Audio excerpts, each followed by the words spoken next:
Sudah lebih dari 440 tahun berlalu, tapi penduduk pulau ini masih hilang hingga sekarang. Jadi guys, hilangnya koloni Roanoke ini merupakan misteri pertama yang tidak terpecahkan di Amerika. Oke, kita bahas sejarahnya ya. Jadi pada tahun 1500-an, Inggris ini sedang mencari wilayah baru untuk dijadikan ibu kota dan juga pangkalan bajak laut.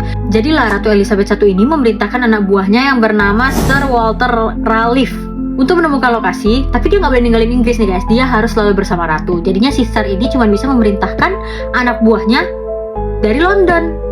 In the end, pada tahun 1584, anak buahnya ini menemukan nih satu pulau yang nampaknya tidak berpenghuni. Akhirnya anak buahnya melapor ke Sir dan Sir pun setuju. Setelah setuju, mereka pun mendirikan pemukiman yang diberi nama Roanoke. Tahun 1585, setelah pemukiman ini jadi, akhirnya daerah tersebut dipimpin oleh gubernur namanya Ralph Lane. Walaupun pada akhirnya pada tahun 1586 mereka bubar guys, karena ternyata di Roanoke itu sudah ada penduduk asli, dan akhirnya mereka konflik lah sama penduduk asli dan terpaksa bubar. Tapi dengan semangat pantang menyerah, di tahun yang sama mereka menemukan wilayah baru namanya Chesapeake. Nah, setahun kemudian pada tahun 1587 mereka udah buat pemukiman nih di Chesapeake itu.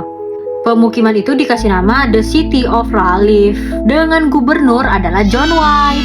Long story short, si John ini membawa 115 orang untuk ke pulau itu. Tapi di tengah-tengah perjalanan ke sana ada konflik nih guys antara kapalnya si John dengan kapal yang lain. Jadi mau nggak mau 115 orang ini harus turun di pulau Roanoke.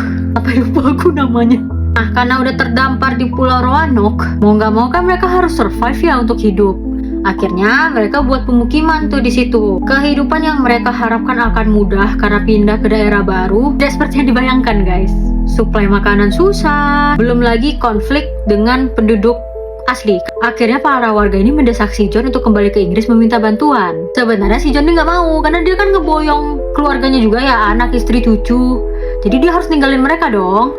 Tapi no choice guys. Mau nggak mau si John ini harus balik lagi ke Inggris untuk meminta bantuan, atau nggak mereka makin kacau. Akhirnya dengan berat hati, Gubernur John ini kembali ke Inggris. Itu tahun 1587 ya guys.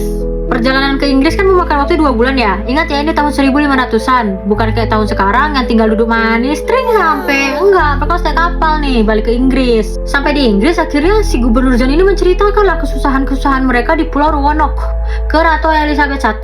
Akhirnya Ratu Elizabeth I setuju nih, kita kirim lebih banyak warga untuk menjadi bala bantuan di sana. Cukup-cukup mau balik ke Pulau Roanoke, tiba-tiba Inggris sama Spanyol perang.